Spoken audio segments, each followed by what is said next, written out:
Bonjour, donc je m'appelle Gilles Balassé, je suis responsable des parcs et jardins de Bernard Magret.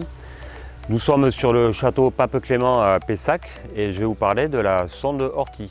Alors, il faut savoir qu'au château Pape Clément, nous travaillons tous les gazons essentiellement en biocontrôle. Biocontrôle, ça veut dire essayer d'éviter tous les phytos. Donc on a un programme qui est drastique. La sonde nous aide forcément à ce problème-là, à savoir que les restrictions budgétaires, on ne les a pas ici parce qu'on est haut de gamme, mais il faut être très sensible à ces choses-là et plus on va économiser de l'eau et plus ça sera bien pour l'environnement. Et c'est une aide précieuse pour nous pour savoir si en fait on doit arroser, pas arroser et quelle quantité d'eau mettre sur le gazon. Il faut savoir qu'on a toujours tendance à arroser trop un gazon, de peur justement de manquer d'eau, d'avoir ce manque.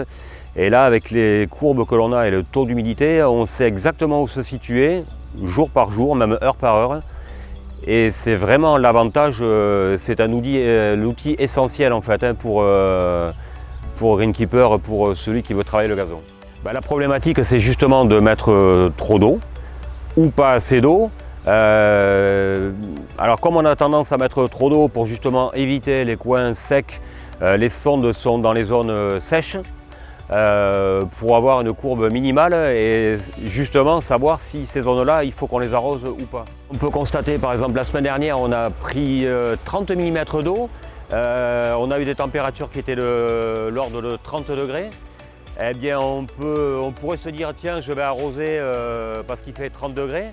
Et en fait, moi, j'ai coupé l'arrosage pendant 4 jours et sur mes courbes, en fait, avec la sonde, je me suis aperçu que j'étais pas à mon seuil plus bas et donc je pouvais tenir 4 jours, j'aurais même pu tenir un jour de plus. Alors après, on anticipe toujours parce que quand on a des gazons de haute qualité, il faut quand même anticiper, mais les courbes montrent vraiment qu'on peut se passer d'eau plus qu'on ne le croit. Alors moi, comme je dis, je suis pas un pro du digital et tout ça, mais c'est d'une extrême facilité.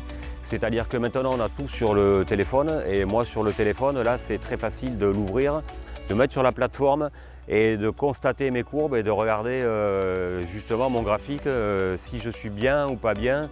Et donc c'est très facile d'utilisation. Le digital pour moi de toute manière on sera obligé d'en arriver là dans les années à venir. Une fois que toutes les données sont mises sur la tablette, moi je les récupère sur mon téléphone. Et l'avantage, c'est que de chez moi, je peux savoir où en est en fait l'état de mes gazons, de l'humidité.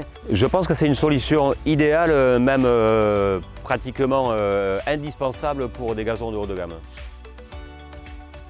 Ce qui est très intéressant avec la sonde, donc avec le digital, moi qui ne suis pas digital, en fait là je suis sur mon application, donc j'ai mes courbes d'humidité, je me suis mis des seuils.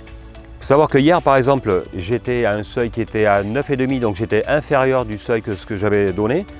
J'ai arrosé cette nuit, je suis à 12,5. Je suis passé au-dessus du seuil de mon seuil supérieur. Je le sais avec la courbe directement, c'est ça qui est super intéressant.